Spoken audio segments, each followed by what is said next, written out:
Nós estamos estudando nesse mês de julho e um pedaço do mês de agosto. Nós vamos estudar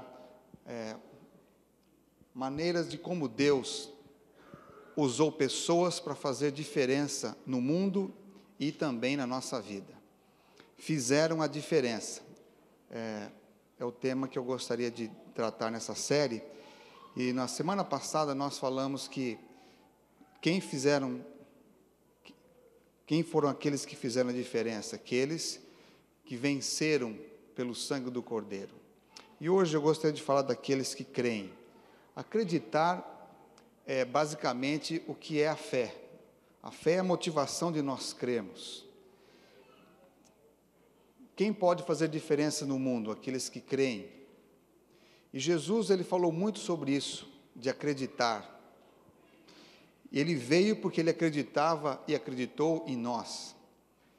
E falar de crença é uma coisa muito bonita, mas ao mesmo tempo, em muitos lugares, as pessoas entram em discussões por causa das suas crenças. Mas acreditar é uma experiência maravilhosa. E nós possivelmente estamos aqui porque nós acreditamos num sonho de vir para cá.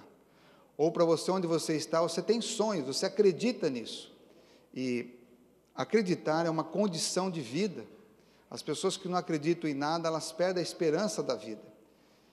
Eu conheço, por exemplo, muitas histórias de pessoas que, através das suas crenças, daquilo que criam, da sua fé, venceram montanhas de dificuldades.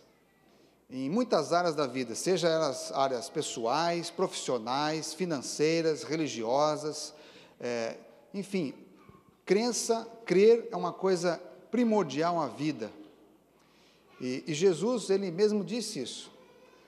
Basicamente, todos os 4 evangelhos falam muito de crença. E eu encontrei que o livro de João é o livro que mais fala de crer. A palavra crer, em toda a Bíblia, no livro que mais aparece essa palavra, é o livro de João.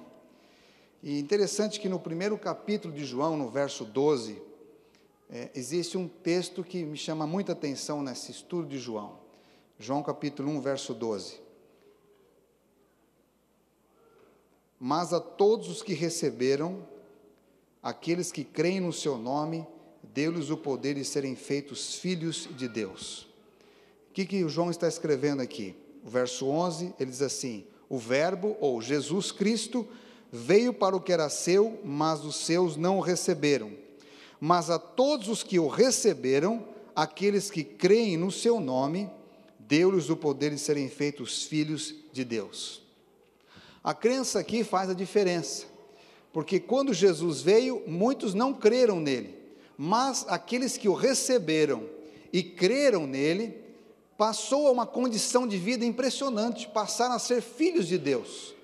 E por todos os outros 21 capítulos desse livro de João, a palavra crença vai ser muito forte, porque a crença é dada àqueles que receberam o Senhor e creram nele, e passaram uma condição maravilhosa, de serem feitos filhos de Deus. Hoje de manhã você está aqui, porque possivelmente você creu, você aceitou a Jesus, você recebeu um convite, você veio à casa de Deus, ou por alguém que te convidou, ou alguém mesmo, o próprio Espírito Santo, que nos levanta nas manhãs de sábado e nos dá um desejo de irmos à casa de Deus. Esse ato de crer nos ajuda a entender a condição de ser filhos de Deus. A Bíblia fala muita coisa sobre crer.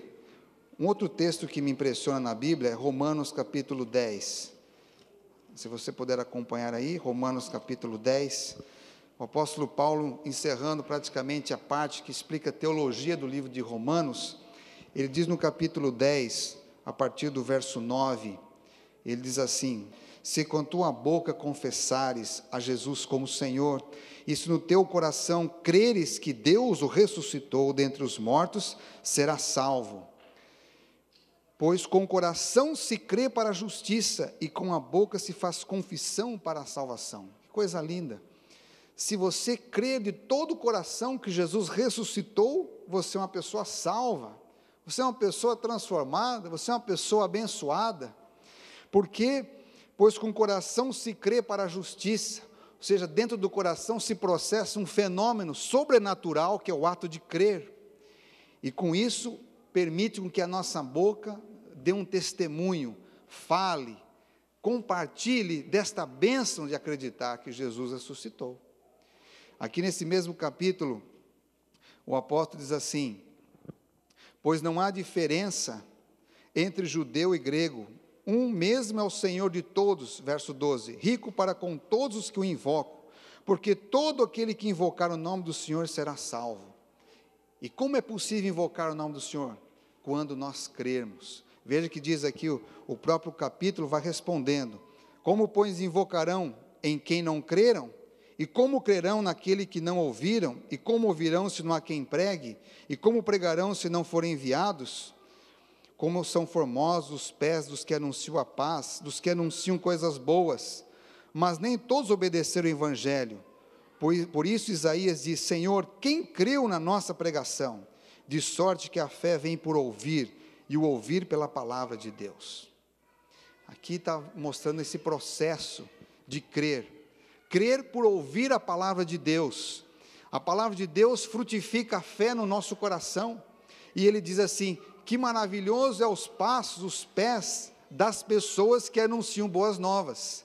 Que tipo de mensageiro eu ou você nós somos? Somos mensageiros que tragam a esperança ao coração das pessoas, que permite a fé ressuscitar no seu coração? Crer é uma coisa muito importante, porque crer faz você vencer obstáculos intransponíveis muitas vezes. E Deus está convidando a gente para ouvir a sua palavra, porque a sua palavra vai frutificar a fé no seu coração. E um coração cheio de fé realiza grandes coisas neste mundo, traz sentido à vida. E Jesus veio para levantar nossa cabeça de volta para o céu. Eu estava estudando hoje com a nossa classe sobre Nabucodonosor, o capítulo 4 do livro de Daniel, o capítulo escrito pelo próprio rei com uma carta às nações. E quando Nabucodonosor, vivendo como uma besta, animal, comendo capim, andando como um bicho do mato por 7 anos, no final dos anos, quando ele levantou os olhos a Deus, ou seja, um grito de fé, de crer no Altíssimo, Deus mudou o rumo da sua vida, restaurou-o de volta ao trono, e diz que a sua grandiosidade foi maior do que antes, porque ele creu no Deus do céu. Crer é uma coisa muito importante. As pessoas que param de crer, elas começam a morrer, murchar-se interiormente. E por isso que Jesus Cristo foi ao Calvário, morrendo no Calvário e ressuscitando para que a fé pudesse salvar milhões de pessoas. E eu e você estamos aqui porque Jesus acreditou em nós e pode gerar fé no seu coração. Eu tenho uma história de fé que eu ouvi do pastor Bulhão, num concílio de pastores da nossa língua portuguesa aqui, que me ajudou muito na época que eu estava começando um projeto de construção de igreja. Eu lembro que ele, reunido ali, disse assim: um dia eu estava sentado numa dos bancos ali do Ibirapuera, um centro esportivo de natureza ali em São Paulo, na cidade de São Paulo. E estava sentado ali pensando em fazer muitas coisas grandes para Deus e vendo aquele ginásio de Ibirapuera cheio de pessoas para ouvir a palavra de Deus. E quando eu estava sentado ali, de repente passou uma pessoa de carro, buzinou e falou: ei, pastor Bulhão. Eu não conhecia essa pessoa e tal, e ele parou, e ele disse: o que o senhor está fazendo aí? Ele falou: o que eu vou falar para essa pessoa? Eu estou pensando, estou sonhando. Sonhando? A pessoa parou e começou a conversar com ele: o que o senhor está sonhando? Eu estou sonhando ver esse ginásio de Ibirapuera, que sempre tem esportes, competições, mas agora cheio de pessoas, jovens, homens, mulheres, crianças, adultos, para ouvir a palavra de Deus, repleto de gente. E o moço falou assim: mas por que o senhor não realiza esse sonho? Não temos dinheiro, é muito caro. E quanto que o senhor precisa para realizar esse sonho? Preciso de $100 mil. $100 mil? Então, bom, foi lá, pegou a carteira. Bom, essa daqui está sem dinheiro, isso aqui já não podia servir. Já foi para a oferta. Pegou um real e deu para o pastor Bulhão. Aí o pastor falou assim: mas espera, você não entendeu. Eu não preciso de R$1. Eu preciso de $100 mil, vamos colocar assim, que é o dinheiro do Brasil. $100 mil, mais fácil para nós. Não, o senhor que não entendeu, pastor, o senhor agora precisa de 99.999. Mas como assim? O senhor não precisa mais de 100 mil, o senhor precisa de 99.999. Pastor, o que o senhor vai fazer sábado à tarde? Eu vou estar aqui em São Paulo e tal. Então é o seguinte, o senhor vai ligar nesse número aqui, eu vou marcar uma reunião com várias pessoas, e eu quero que o senhor venha nessa reunião. E o pastor Bulhão ligou para aquele número, no sábado à tarde reuniram vários irmãos da igreja do Riacho Grande, pessoas que tinham recursos, aquele taxista compartilhou o sonho do pastor Bulhão com várias pessoas de negócios, que acreditaram no sonho. Resultado, em 1988, exatamente, 88, tive o privilégio, com muitos irmãos, talvez alguns de vocês aqui, de entrar várias noites do Ibirapuera, para ouvir as mensagens do pastor Bulhão, que foi um período de reavivamento espiritual muito grande no Brasil. Ele inspirou a gente a voltar a amar a Jesus de todo o nosso coração. E aquele marco no Ibirapuera, venha tomar sol, no Ibirapuera, parece que era propaganda assim nos outdoors, trouxe milhares de pessoas para Jesus, porque o nosso Deus, que conhece o seu coração, motiva a gente a crer. E quando a gente crê e confessa e expõe nossos sonhos e ideais, Deus tem como realizar coisas sobrenaturais na nossa própria vida. Por isso que a gente não pode deixar de crer, mas tem que crer vindo da palavra de Deus. A palavra de Deus é a razão, é o fundamento para estruturar a nossa crença. E é por isso que Paulo fala para nós ouvirmos a palavra de Deus muitas vezes. Todos os dias, ela tem que ser o alimento, a estrutura da nossa crença, da nossa fé. Por isso que os que creram são aqueles que fizeram a diferença no mundo. Eu vou dar alguns exemplos para vocês aqui. Me acompanhe na Bíblia, se você quiser anotar na sua Bíblia os textos. Nós vamos fazer um apanhado geral, porque não temos tempo para estudar todos eles, mas seria importante, se você quer crer, para você ver exemplos de pessoas que Deus inspirou a eles a fé, e a seus atos, as suas atitudes fizeram diferença no mundo. E isso mostra que foi tão importante as decisões que essas pessoas tomaram por crer, que elas influenciam até hoje a nossa vida aqui na terra, nossas decisões de hoje. Vamos começar por Abraão, que naquela época o seu nome ainda era Abrão. Abraão, vamos assim dizer, ele motivado por um amor grande pelo seu sobrinho Ló, soube que a cidade que Ló morava, Sodoma e as cercanias, foram invadidas com exército. As notícias disseram: levaram Ló, o teu sobrinho, com tudo que possuía. E diz que Abraão reuniu 318 homens da sua casa, homens que tinham fé como Abraão. Se reuniram simples, mas com um foco, um objetivo: vamos salvar Ló. E diz que Abraão conseguiu trazer todos eles de volta, trouxe as riquezas de Sodoma de volta, o rei de Sodoma de volta. E diz que Abraão reuniu-se com eles, devolveu as coisas, e lá nesse texto conta que Abraão, ali descendo mais as cercanias da Palestina, ele encontra-se com Melquisedeque. E lá com Melquisedeque, o rei de Salém, ele devolve o dízimo de tudo que Deus havia dado a ele. Diz uma outra decisão interessante de Abraão, que Abraão não quis ficar com nada da conquista que ele teve contra os 4 reis que destruíram, que tentaram conquistar os 5 reis daquela região. O rei de Sodoma queria dar para ele todas as coisas e devolver só as pessoas. Abraão disse assim: não quero isso. Eu não quero que que alguém possa dizer que vocês enriqueceram Abraão. Deus é que vai me enriquecer. Abraão não deixou que essas conquistas, o trabalho de trazer de volta essas pessoas, que foi a opressão que aqueles reis trouxeram uns para os outros, pudesse ser um motivo da sua riqueza. Abraão tinha uma convicção muito grande na sua fé: Deus é quem vai me enriquecer, se tiver que ficar enriquecido nessa terra. Mas não será por oprimir os outros, não será por usurpar dos outros. E outro legado importante que Abraão deixou para nós: Abraão devolveu o dízimo. Então, todo verdadeiro filho de Deus, ele tem um compromisso com Deus.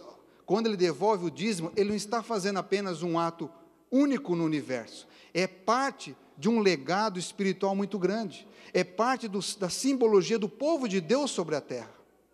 E Abraão, ao fazer isso, ele estava não apenas mostrando um exemplo, uma obediência ali no local, para Melquisedeque, há mais de 5 mil anos atrás. Ele estava deixando um legado para todas as futuras gerações, que seriam abençoadas sobre a terra, de que nós somos um povo que temos uma aliança com Deus. Todos aqueles que abraçam a fé de Abraão, entram numa aliança com Deus, e seguem o exemplo do nosso patriarca Abraão, um exemplo de que Deus é aquele que me autoriza a ser abençoado, Deus é aquele que me enriquece. Por isso que os filhos de Deus não buscam riquezas ilícitas, não usam da opressão, não usam dos jeitinhos, das corrupções, para subir na vida. Se nós, porventura, na nossa vida fizemos alguma dessas coisas, Deus nos convida a nos arrependermos e deixarmos que o Senhor seja transparente e claro para nos abençoar. Não adianta ser rico, ser próspero, se as nossas riquezas vieram dos nossos próprios maus costumes e jeitinhos. Deus, Ele gostaria de ser o autor da nossa prosperidade. E Abraão aprendeu isso com Deus. Se você vai, por exemplo, à história de Jacó, Jacó saiu de casa sem nada, só com a bênção do pai, para ir em busca de uma moça, para se casar. Evidentemente que a história diz que Jacó roubou a primogenitura do seu irmão e a bênção, mas o pai reverte esse quadro e não quer que o filho vá embora de casa como um filho amaldiçoado, um filho apenas que errou, mas a história mostra que o pai o abençoa para ele encontrar uma moça que possa dar continuidade ao legado da fé. E Deus visitou Jacó, como nós conhecemos, aquele sonho da escada, anjo subindo e descendo, e Jacó, quando acordou desse sonho, ele reconhece a bênção de Deus na sua vida, a graça de Deus, e ele unge aquela pedra e diz assim: esse lugar vai chamar Betel, é a casa de Deus. E quando ele se levanta dessa situação, ele faz 2 compromissos, como está em Gênesis 28, 20 a 22. Ele diz: se o Senhor me guardar e me proteger, o Senhor será o meu Deus, e de tudo que o Senhor me der, eu devolverei, ou darei o dízimo. Olha que coisa impressionante, que legado Jacó está passando para nós, que o nosso Deus busca a gente mesmo em momentos difíceis da vida, mesmo impossibilitado de voltar para sua casa. Jacó fez um compromisso com Deus, e todos os filhos de Deus que aceitam a palavra de Deus pela fé, são pessoas que têm coragem de se comprometer, coragem de aceitar o Deus de Israel como seu Deus, e de ser fiel a esse Deus. Se nós continuarmos, você vai ver que Moisés recebeu, na visão que Deus deu a ele no Monte Sinai, Deus falou assim para ele: Moisés, eu quero morar no meio de vocês. O meu desejo como Deus é estar no meio do meu povo. Esse é o desejo de pai. E diz lá a história que Moisés escreveu: vocês deverão fazer um santuário para que eu possa habitar no meio de vocês.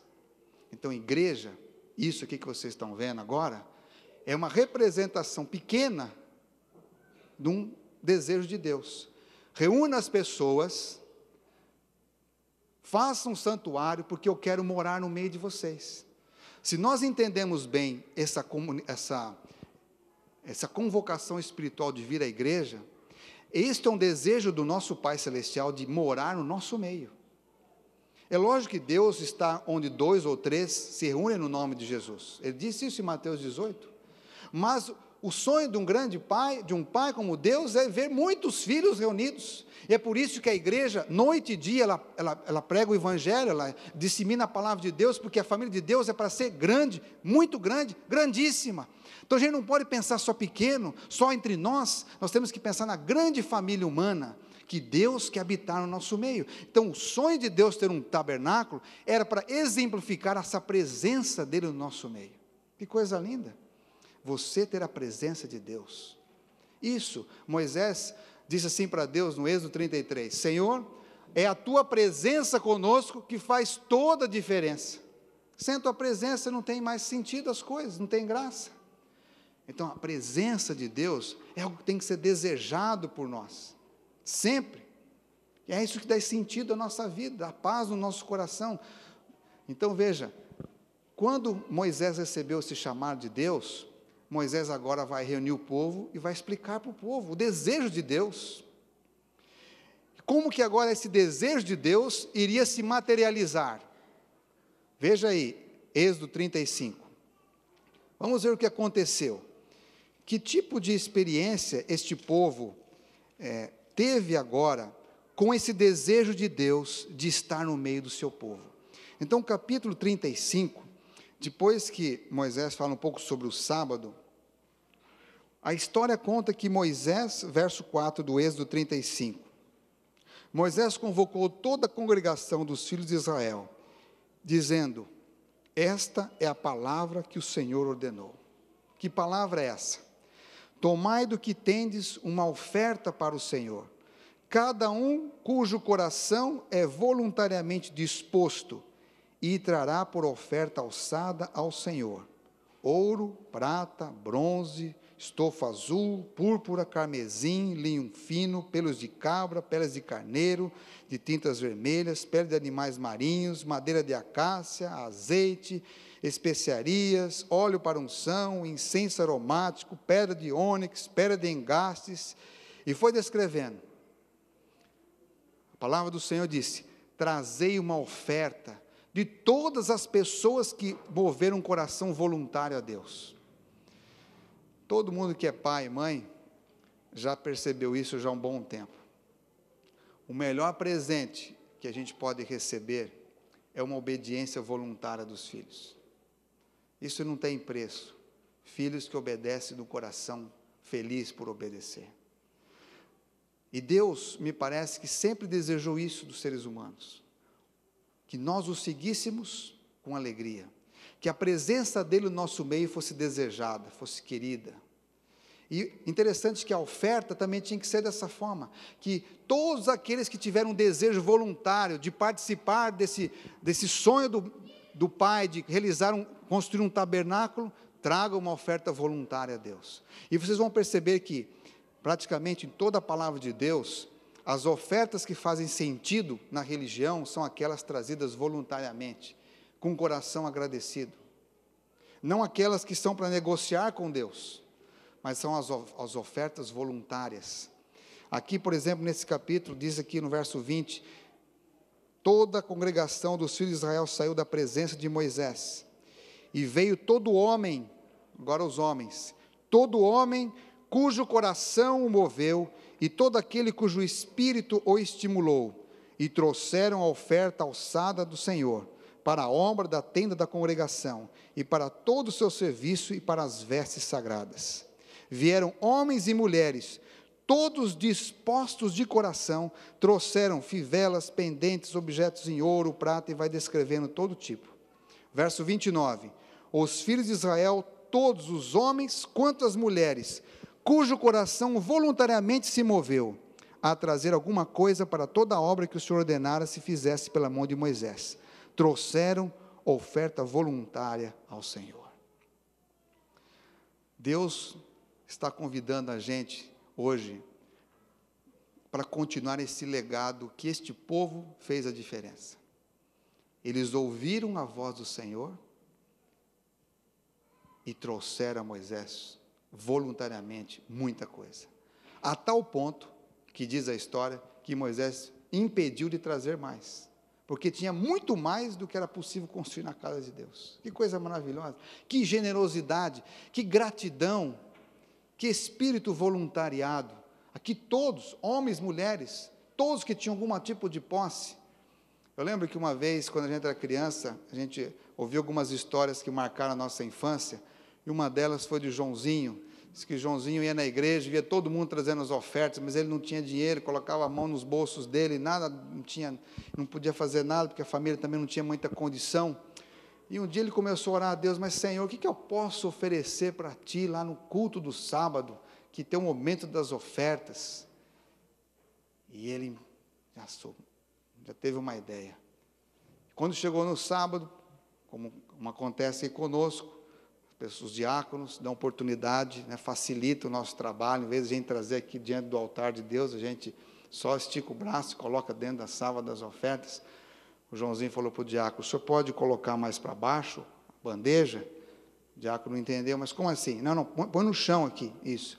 E o Joãozinho entrou dentro da bandeja. Falou, eu vou me oferecer para o Senhor. É o que na realidade Deus gostaria.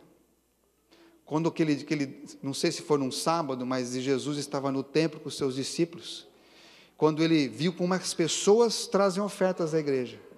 Jesus ele falou de tudo quanto é assunto, inclusive de dinheiro, de como a gente oferta. E ele observando as pessoas, vindo que como os líderes da igreja traziam suas ofertas, como os jovens, como as meninas, os moços, como aqueles que tinham muito dinheiro, com aqueles que não tinham muito. E ele falou assim, presta atenção vocês aqui um pouquinho. Observe esta mulher viúva. A mulher foi lá, colocou 2 moedas em silêncio, saiu, não fez muito barulho. Jesus falou para ele, vocês viram todas as pessoas que deram aqui na igreja? Eles deram daquilo que sobram. Mas essa mulher foi a única que deu tudo que possuía. Em certo sentido, isso é o que Deus espera de todos aqueles que o adoram, que a gente se entregue a Ele por completo. Que a gente não dê com o coração constrangido, triste porque demos, vai faltar. Mas aquela mulher saiu elogiada por Deus, porque aquela mulher ela entendia, a despeito de ser viúva, de não ter nada, não ter nem cuidado da sua própria igreja, não diz quantas vezes o sacerdote a visitava, nem que tipo de cesta básica recebia, nem se ela gostava dos cânticos, nem se ela tinha acesso aos hinos da igreja, nada. Aquela mulher simplesmente seguia um hábito que ela tinha de entregar sua oferta a Deus, e deu tudo que possuía. Quem sabe, eu não sei se Jesus foi visitá-la, se Jesus abraçou essa mulher, muito obrigado, filho, não sei, a Bíblia não diz, mas diz que o que ela fez, o seu ato de crer, está fazendo diferença até hoje para nós. Quantos de nós chegamos à igreja, não temos muito para oferecer, e oferecemos tudo que nós temos? Tem pessoas que têm feito isso. Eu ouvi uma pregação, compartilhada pelo amigo Cleito Schneider, que me impressionou. Diz que um dia, um pastor estava reunido com sua igreja, explicando que eles tinham um sonho de construir uma congregação, um templo, melhor dizendo. E precisava mais ou menos o que nós precisamos, $2 milhões para construir a igreja. E naquele dia do culto, o pastor fez um apelo, dizendo se os irmãos acreditavam na maneira sobrenatural de Deus trazer bênçãos na vida dos seus filhos.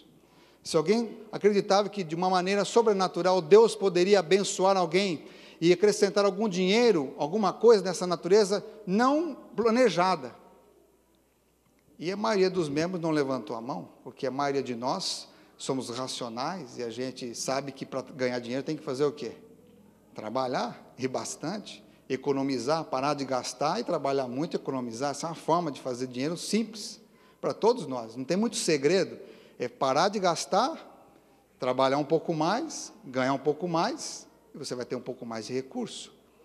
Mas uma mulher levantou a mão, e ela acreditou que Deus poderia fazer algo sobrenatural na vida dela. E diz a história que, tempos depois, ela recebe um telefonema de alguém que diz assim, eu fui impressionado, uma amiga dela, eu ganhei uma causa, e fui impressionado por Deus, para te oferecer um dinheiro. E o dinheiro é $2 milhões. Mas como? É $2 milhões. E ela pensou, já sei, lá na minha igreja nós oramos por isso, e você está me dando esse dinheiro, é verdade mesmo? É verdade, então esse dinheiro vai ser para construir a igreja. E ela doou os $2 milhões para a igreja. Essa pessoa que doou o dinheiro, tempos depois ligou, eu fui novamente impressionada, e esse dinheiro que foi impressionado, que eu deveria dar $2 milhões para você mesmo, não é para você dar para ninguém, esse é para você. E passou mais outro $2 milhões para a pessoa. Uma coisa meio assim, a gente não vê toda hora isso. E diz a história seguinte, que os advogados ligaram para a amiga daquela pessoa que deu o dinheiro e falou assim, o caso agora, para terminar, o juiz deu uma sentença e decretou mais 4 milhões e você vai ser abençoada com 4 milhões. Ou seja, a pessoa que deu os 4 milhões, acabou recebendo mais 4 milhões. A mulher que deu os 2, construiu a igreja, recebeu 2 milhões. Eu falo assim, mas será que existe Assim como Deus abriu o Mar Vermelho há muitos anos atrás, hoje, Deus também pode fazer coisas grandes para as pessoas. Eu sei que não é todo mundo que recebe isso, mas o ato daquela mulher crer no desafio, Deus abençoou. Nós não podemos limitar a graça e a manifestação de Deus, mesmo no nosso tempo. Por exemplo, na época que nós começamos a conhecer a nossa igreja na Flórida, o pastor Terry Puller, que era o pastor da igreja de Forest Lake Academy, a maior igreja da Flórida, Associação da Flórida, também tinha um desafio de construir um outro lugar ali na igreja, e ele lançou um plano com a sua igreja de 100 dias de oração, e fizeram moedas, o número 100, e nesses 100 dias, todos os membros que crescem, que tivessem fé em Jesus, que tivesse algum dinheiro perdido, ia dedicar aquele dinheiro ao Senhor. Então, todos aqueles que creram, pegaram as moedas e passaram a orar e planejar com Deus, estudar na palavra de Deus e dedicar todo tipo de dinheiro, alguém que não devia e não pagava, alguém que perdeu dinheiro, compras que não deram certo, tudo que fosse dinheiro perdido ia ser dedicado ao Senhor. E a igreja assumiu o compromisso. No final dos 100 dias, Forest Lake tinha os seus 2 milhões e fizeram outro prédio. Não dá tempo de eu colocar alguns testemunhos aqui, de pessoas que tinham dinheiro muitos anos perdido, e por Deus mobilizou um jeito dessa pessoa receber de volta. Agora, o que acontece no nosso meio, muitas vezes, é que nós deixamos de crer. Nós nos acomodamos com as coisas comuns da vida, que a vida tem que ser desse mesmo jeito que nós levamos, e não entramos numa experiência maior com Deus. Seja essa no dinheiro, seja essa na saúde, seja essa nos hábitos que tem que ser mudado na nossa vida, na palavra de Deus. Ou seja, Deus, em toda a palavra dele, convida o seu povo a entrar numa experiência de crer, de fé com ele. Eu lembro que em 1992, no mês de novembro, tive que tomar uma decisão entre permanecer com o visto de estudante e trabalhar part-time, ou trabalhar o tempo integral e abandonar o visto e ficar ilegal no país.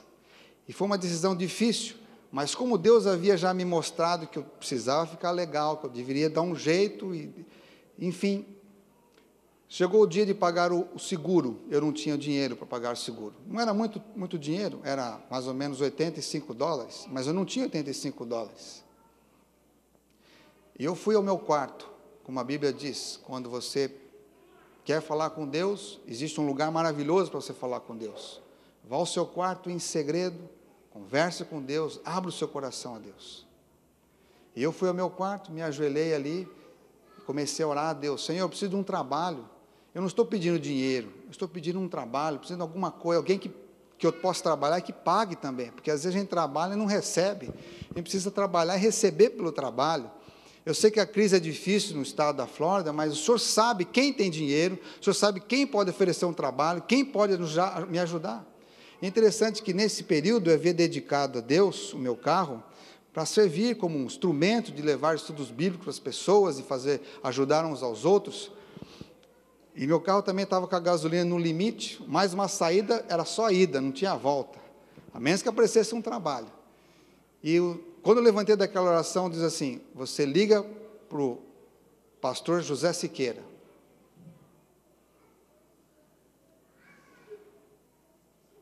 Liguei, o pastor falou: Jimmy, é o seguinte, eu precisava que você viesse aqui na minha casa, que nós temos algo para você. E eu falei: bom, Senhor, só tem a ida, mas eu vou, já que tem algo para mim, eu vou. Quando eu cheguei lá, ele falou assim: Jimmy, mostra aqui com a gente, e me deu um envelope. Olha, esse envelope é uma gratidão que Deus colocou no nosso coração para ajudar você, porque você tem feito o seu melhor para que o nosso grupo aqui estude a Bíblia, e você tem trazido pessoas para Cristo. Quando eu abri o envelope, tinha exatamente $85, o dinheiro do meu seguro. Porque você sabe, passou um mês de pagar o seguro, não sei como é, aqui acho que é a mesma coisa, tua carteira é suspensa. Não sei se funciona aqui ainda, América, porque eu não conheço direito as leis aqui, mas deve ser a mesma coisa. E aí a dívida sua aumenta. e arrumou mais $10 para minha gasolina. E Deus foi abençoando, Deus foi transformando as situações. Deus, se você analisar bem a sua vida, você vai perceber que o Senhor Deus, Ele é fiel nos mínimos detalhes com a gente. Só que às vezes nós não computamos tudo isso na hora de nós continuarmos nosso crescimento com Deus. Então nós chegamos aqui ganhando $5 a hora, damos nossa oferta de $5 na igreja, Deus nos abençoou agora a ganhar 50 a hora, 100 mil por ano, 30, 40 mil por ano, e nós continuamos naquela dificuldade para dar uma oferta a Deus. E quando nós fazemos, às vezes não fazemos com espírito voluntário. Então o que acontece? Nós inibimos o processo de crer, nós inibimos o processo de ousadia de Deus em nossa vida. Eu estava conversando com umas pessoas, muitos de vocês aqui já foram a esse centro na Pensilvânia, em Lancaster, onde os menonitas têm ali um auditório imenso, de 4 mil lugares, e tem musicais como o de José, que muitos assistiram, assim por diante. A pessoa que criou aquilo ali é um casal muito rico, menonita, que resolveram dedicar o seu dinheiro, a sua fortuna para levar o evangelho avante. E fizeram aquilo. E pessoas do mundo inteiro vão assistir lá. Dificilmente os nossos ricos pegam o seu dinheiro e transformam em ministérios. Compra fazenda, compra iate, compra isso, compra aquilo. É bonito. Mas quanto essas coisas estão sendo transformadas em pessoas para o reino de Deus?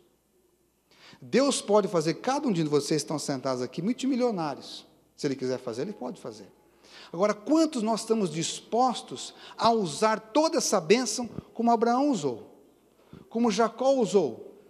Como outros homens e mulheres ousaram agora abençoar os outros? Todo mundo, pelo menos na igreja de Virgínia, conhece muito a história de William Colgate, que era pequeno, não tinha nada, só sabia fazer sabão, e um idoso falou para ele lá no porto, na região de Boston: o que você sabe fazer bem? Eu sei fazer sabão. Então ele diz assim, pensa que todo mundo aqui na região de Massachusetts precisa de sabão. Então faça um sabão bem feito, o melhor que você puder fazer, peso certo, justo. Pense que todo mundo precisa disso. Mas outra coisa, tudo que você fizer, você vai dar o dízimo e vai dar as ofertas a Deus. Esse país tem muitas histórias de pessoas que ousaram crer em Deus e fizeram bom uso dos recursos que Deus colocou nas mãos. E eu desafio a você que está aqui me ouvindo, você que está sentado, a entrar num plano mais ousado com Deus.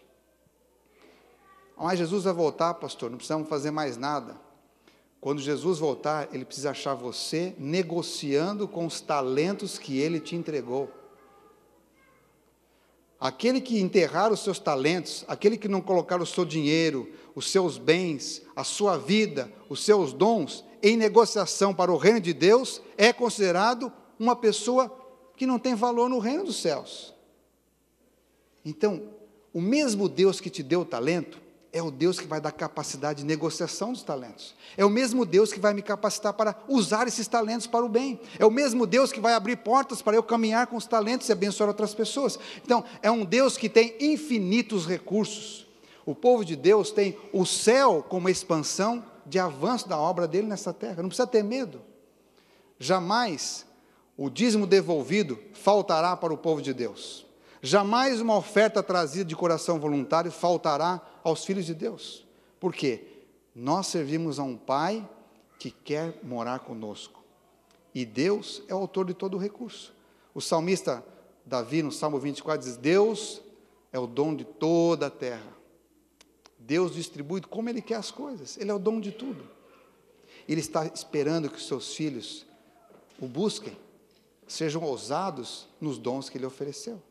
Então veja, se você ver no próprio capítulo 35, diz que Deus pediu para que Moisés chamasse 2 moços, Bazalel e Aholiabe.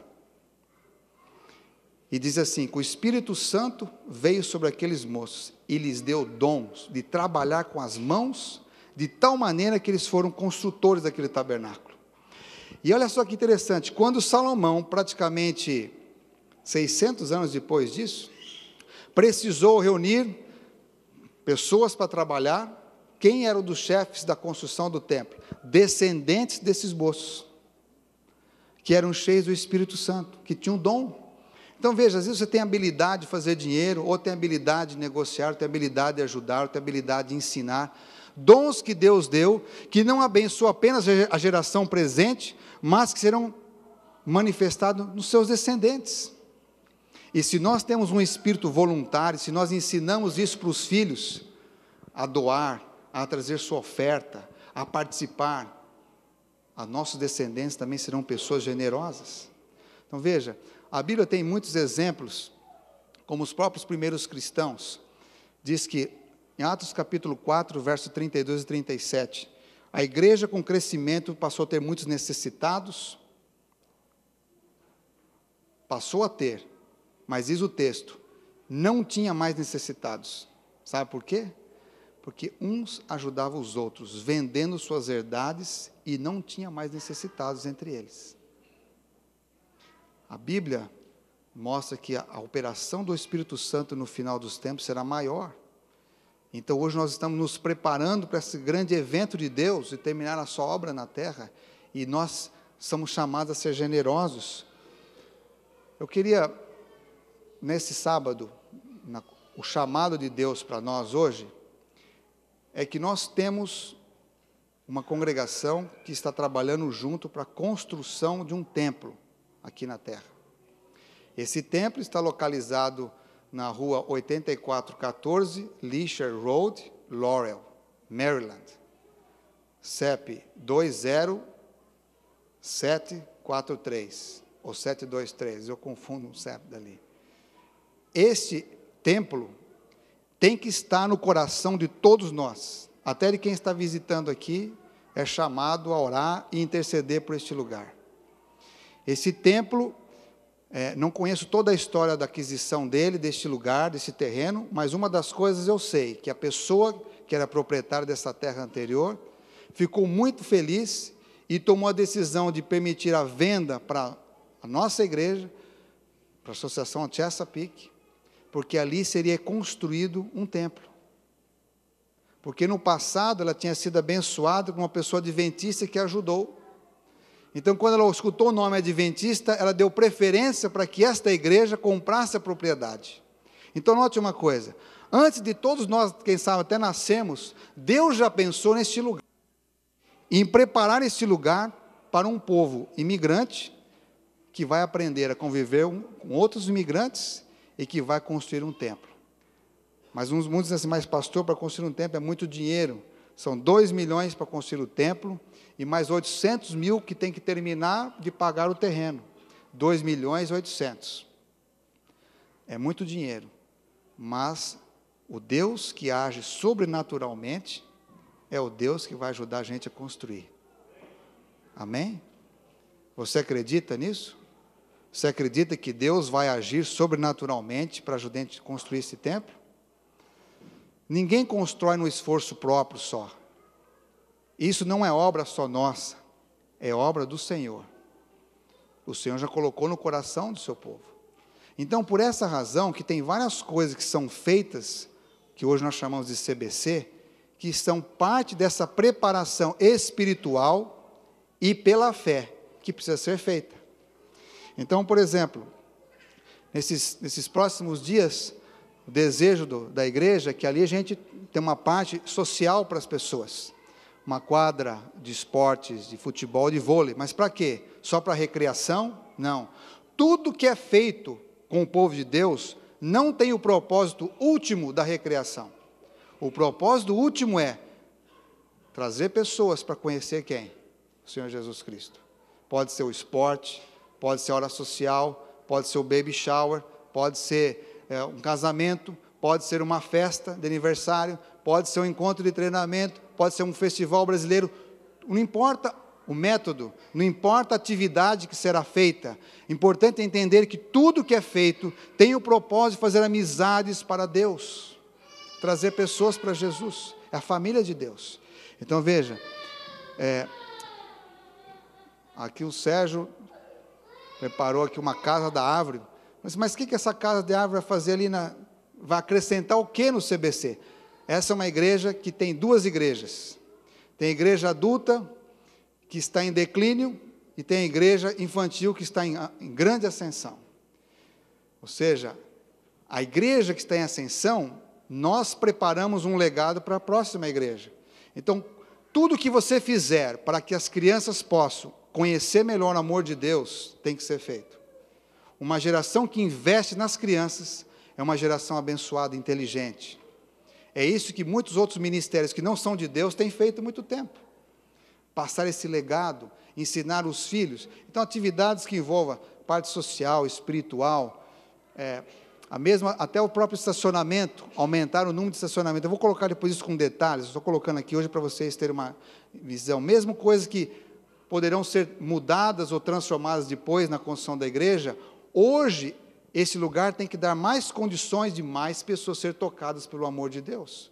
Quando, por exemplo, domingo de manhã, várias mães acompanhando a Graciela, levam suas crianças para musicalização infantil, não quer dizer só que a criança vai se tornar um grande instrumentista na vida, mas através desse ministério as crianças são tocadas no seu coração para louvar quem? A Deus. E ali é colocada a semente boa do Evangelho, a semente de transformação de vida, de uma visão mais ampla da própria vida. Então veja, quando nós temos que tornar o lugar mais bonito, tem árvores lá que estão secas, precisam ser tiradas. Também, por exemplo, nós temos a proteção ali no barranco que tem que ser colocado para evitar acidentes. Ou seja, quando Deus deu Canaã para Abraão, ele chegou lá e ele encontrou uma terra em seca. O mais fácil foi correr para o Egito. Quando Deus dá as coisas para nós não vamos encontrá-las todas prontas. Quando Caleb entrou na Canaã com Josué, Caleb não encontrou todas as cidades prontas, com ar-condicionados as casas, tudo bonito, maravilhoso, com uma plaquinha, Welcome to Jericó, é sua. Não encontrou assim. Tiveram que tirar todos os entulhos de Jericó, tiveram que limpar as cidades, e diz a Bíblia que Caleb, com mais de 80 anos, teve que conquistar uma montanha. Então, ou seja, Deus deu oportunidade da igreja dar o primeiro passo, e agora não vem com essa conversa, alguns têm essa conversa, mas eu não concordava em comprar um terreno. Isso é passado, jogado nas profundezas do mar. O presente isto é um compromisso de todos nós. Não existe mais essa conversa. O compromisso nosso é honrar a Deus, lutando para fazer esse tempo para a honra e glória de Deus. Esse é o nosso compromisso. Porque quem vai dar não é só o nosso esforço, é a fé que o Senhor dá. É crer que Deus tem a maneira de manifestar a sua graça para fazer funcionar tudo isso. Então, ao nós cuidarmos deste lugar, por exemplo, nós fizemos, o irmão Alcir, que tem colocado o seu tempo, a sua vida para ajudar a transformar esse lugar, ele preparou uma pequena caminhada, toda a volta da propriedade nossa dá 0,33 milhas. 3 voltas daquela, dá para você fazer 1 milha de caminhada. E abrir toda aquela, uma caminhadazinha, todo ao redor da propriedade, para a própria comunidade vir andar. Andar, exercício físico, é uma das bênçãos que o Deus eterno pede que o seu povo seja o exemplo de saúde. Então, a própria estrutura da igreja precisa valorizar isso. Os próprios filhos de Deus têm que valorizar isso, tanto fazendo, quanto apoiando coisas que promovem isso. Então, a própria propriedade da igreja pode ser feito isso. Por exemplo, a horta comunitária, vocês já viram um pouco dos frutos do que ela está produzindo? O quê? Valorizar a natureza que Deus criou, se envolver nela. Enfim, várias coisas que Deus está permitindo a gente ter. Nós temos uma fonte de água. Nós não sabemos o que essa fonte pode dar. Nós sabemos uma coisa, que essa é uma fonte natural de água potável. Esta água, eu vejo o seguinte, tudo que tem naquela propriedade, eu vejo, este lugar é um lugar que tem a presença de Deus, definitivamente. Porque quem tem uma fonte de água, tem tudo. Água é o recurso natural mais importante nessa terra, junto com o oxigênio. Nós precisamos disso. E nós temos isso gratuitamente. É da nossa propriedade. Talvez poucos de vocês sabem disso ou deram uma olhada sobre isso, mas está lá. Por essa razão, eu acredito que Deus deu essa propriedade para a gente cuidar bem dela e transformar ela. Até um parquinho, embora você está mais sofisticado, mas não precisa tudo isso, mas também é importante ter. Por quê? É preciso aprender a brincar com Cristo, ensinar para as crianças que brincar tem um propósito, fazer amigos para Cristo. Enfim, termino com esse texto de Provérbios, em que o nosso Deus pediu que Salomão escrevesse o segredo da bênção, da prosperidade. Então diz assim o texto: confia no Senhor de todo o teu coração, não te estribes no teu próprio entendimento, reconhece o Senhor em todos os teus caminhos, e Ele endireitará as tuas veredas. Não sejas sábio aos teus próprios olhos, teme ao Senhor e se afaste do mal. Isso será saúde para o teu corpo e refrigério para a tua alma. Honra ao Senhor com a tua fazenda e com as primícias de toda a tua renda. E então se encherão os teus lagares, os teus celeiros abundantemente, e transbordarão de vinho os teus lagares. Deus está convidando a gente nesse sábado para tomar uma decisão de honrar o Senhor com aquilo que Ele nos coloca nas mãos. Uns anos atrás, nós tivemos um apelo na nossa igreja, que era bem menor do que essa aqui. Nós queríamos comprar um terreno para começar a construir a nossa igreja. Só que antes, nós tivemos a oportunidade de comprar uma igreja americana que nós alugávamos, uma igreja presbiteriana, por $450 mil. Reunimos a comissão da igreja, os irmãos, todo mundo feliz, vamos comprar a igreja, uma igreja antiga, tinha que ser reformada, mas vamos... Tudo certo, cada um juntou um pouco, não tínhamos o dinheiro, não tínhamos ainda condição de conseguir dinheiro, mas marchamos pela fé. Aí a decisão da igreja presbiteriana foi: nós não vamos vender mais a igreja para vocês, nós não queremos mais vender a igreja. A igreja ficou um pouco desanimada, os irmãos um pouco desestimulados, mas continuamos confiando. E uma pessoa que havia entregue a sua vida a Jesus recentemente, que antes era um inimigo da igreja, não gostava dos adventistas, mas Deus o abençoou, Deus ajudou a entender a mensagem, e ele acabou sendo batizado. E um dia ele andando, ele encontrou um terreno de 5 acres, mais ou menos, 4,9 acres, todo cheio de mato. Entrou na internet, como era um corretor, viu todo sobre o terreno, e viu que o preço do terreno não condizia com o valor da região. O preço era $185 mil, quando na região, 1 acre era $100 mil. E ele não entendeu muito, pensou que estava o preço errado, continuou procurando, foi atrás das fontes, era um terreno perdido do governo, e exatamente era esse o preço, $185 mil.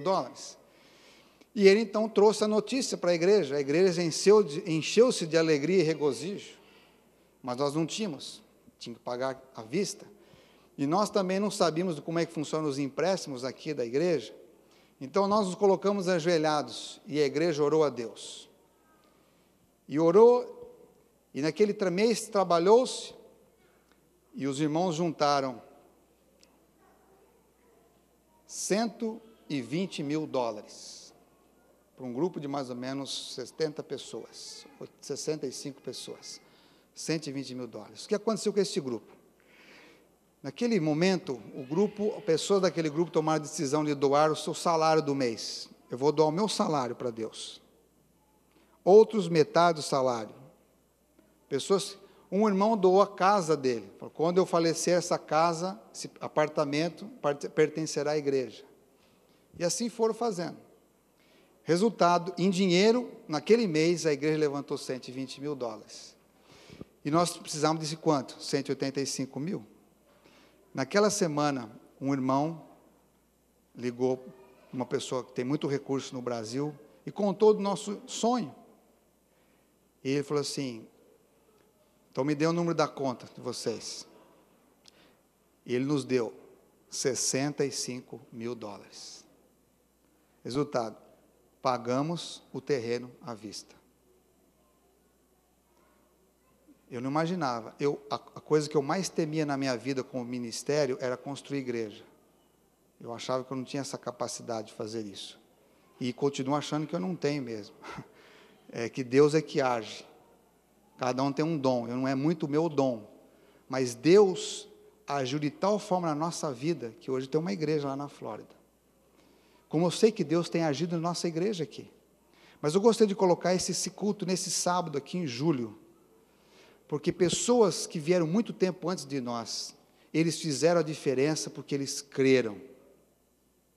E o nosso ato de crer não vai apenas mudar a nossa vida hoje, mas mudarão também a vida dos outros que entrarão em contato com as obras que fizemos porque cremos. Então não pense apenas em usufruir de uma jabuticaba hoje, se você está plantando um pé de jabuticaba hoje. Pense nas gerações futuras, com aquilo que você faz, com os recursos que Deus dá na sua mão hoje. A bênção que será para outras futuras gerações. Então hoje eu convido você a unir-nos como grupo, como família, ao redor do Senhor, e sermos corajosos de crermos, deixar Deus agir sobrenaturalmente na nossa vida, nos nossos negócios, nas nossas escolhas, com aquilo que você tem de dom. Você pode, de repente, não ter um recurso hoje, mas você pode conseguir, com todos os seus vizinhos, material e metal reciclado, levar lá para o CBC ou ligar para o Alci buscar lá. Todo o reciclado metal doado reverte em bênçãos para a igreja. Você pode, por exemplo, mover um garagem céu grande e fazer muito recurso, um garagem céu, e ajudar a sua igreja com roupas usadas, móveis usados. Há muitas maneiras de Deus nos abençoar, para abençoar a sua igreja, que vai abençoar outras pessoas. Enfim, hoje é um sábado de fé. Hoje é um sábado que você é convidado a exercer, crer nos projetos de Deus. Esse projeto de construir um templo é uma bênção que Deus está dando para nós. Por isso não se pode mais falar aqui nada negativo. Este é o lugar que Deus nos deu. E este é o lugar que eu, em nome de Jesus, vou trabalhar para Deus usar este lugar para ser uma bênção. Nós temos que crer, pelo poder de Deus, que Ele nos dá as coisas. E se nós marcharmos, essa montanha será conquistada, essa cidade será vencida. Não importa se no dia 2 de agosto, os Estados Unidos têm que tomar uma decisão urgente sobre o que vai acontecer com a dívida americana. Não importa a crise que o mundo está, os filhos de Deus andam com Deus e sabem como viver com Deus. Que o Senhor nos abençoe. Eu quero convidar você a cantar um cântico de coragem. Um cântico que vai nos convidar a sermos unidos uns com os outros. Esse é o propósito da casa de Deus. É unidos que nós fazemos a diferença. Se você acredita nisso, o meu apelo hoje para você é que você se levante com a gente e cante e estenda a tua mão. E nessa semana você vai orar. Nós vamos ter aqui um projeto mais específico sobre a campanha, mais detalhado. Mas hoje você vai orar e nós vamos, em nome de Jesus, nesse mês de julho, mudar o quadro de ofertas da nossa igreja. Porque Deus tem um plano na sua vida e na minha vida. Amém.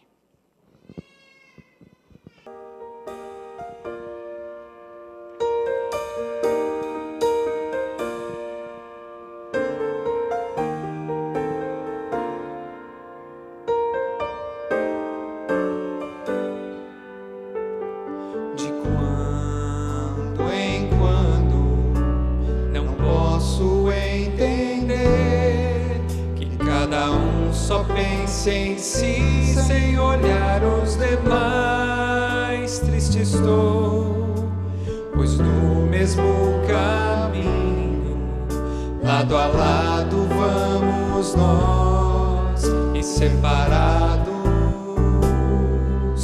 por rancor. A mim não importa o nome que tu tens, pois se tu crês em Cristo, sim, ao meu lado estás, e seu amor podemos repartir, com seu poder mudar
Cristo, sim, Cristo é Rei, por toda a terra ecoará, e as nações irão Deus reconhecer.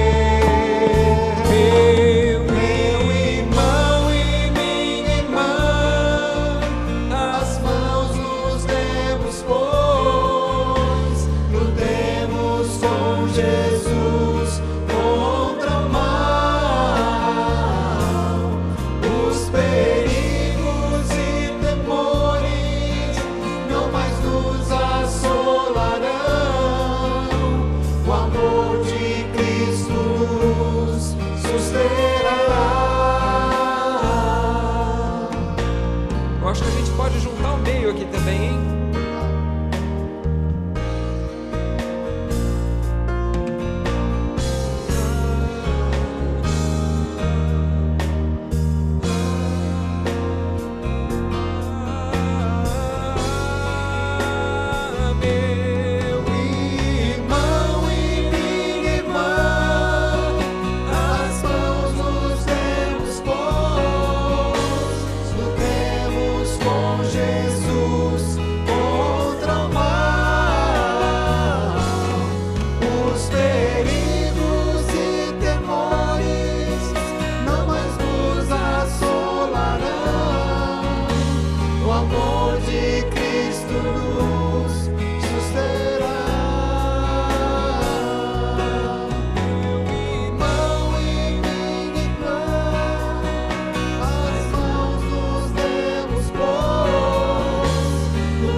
Na realidade, é isso mesmo. O amor é que vai sustentar a nossa fé.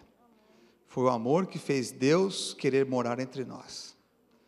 E será o amor que nos ajudará a desenvolver esses dons para a honra e glória do Senhor. O amor que fará com que eu trarei minhas ofertas, o amor que fará com que nós investiremos a oferta de maneira certa para a honra e glória de Deus. Senhor, obrigado porque o teu ato de amar fez com que a humanidade tivesse esperança. O teu ato de dar-se por nós permitiu-nos crer. E por isso que a tua palavra é um livro de fé, um livro de homens e mulheres que fizeram a diferença, porque creram. Hoje, Senhor, queremos continuar escrevendo a história de Atos, o capítulo 29, 30, 31, e assim por diante, Senhor. Que a Igreja Capital Brazilian Temple, os seus membros, os seus amigos, os seus visitantes, abençoa-nos com muita fé e coragem, para fazermos a diferença. Abençoa o teu povo, ó Deus, com prosperidade, mas que ela venha de ti. Que ela não seja fabricação humana, mas seja dádiva do céu. Mas também nos abençoe, Senhor, com responsabilidade. Nos abençoe com comprometimento. Nos abençoe com generosidade, para que a tua obra aqui na terra possa prosseguir. E sejamos achados fiéis até o dia do encontro glorioso contigo. Que cada lar aqui, Senhor, mantenha-se sempre ligado a ti. E que cada um de nós sejamos pessoas cheias da fé. Assim te pedimos em nome de Jesus. Amém. De quando em quando não posso entender que cada um só pense em si sem olhar os demais. triste estou, pois no mesmo caminho, lado a lado vamos nós, inseparavelmente.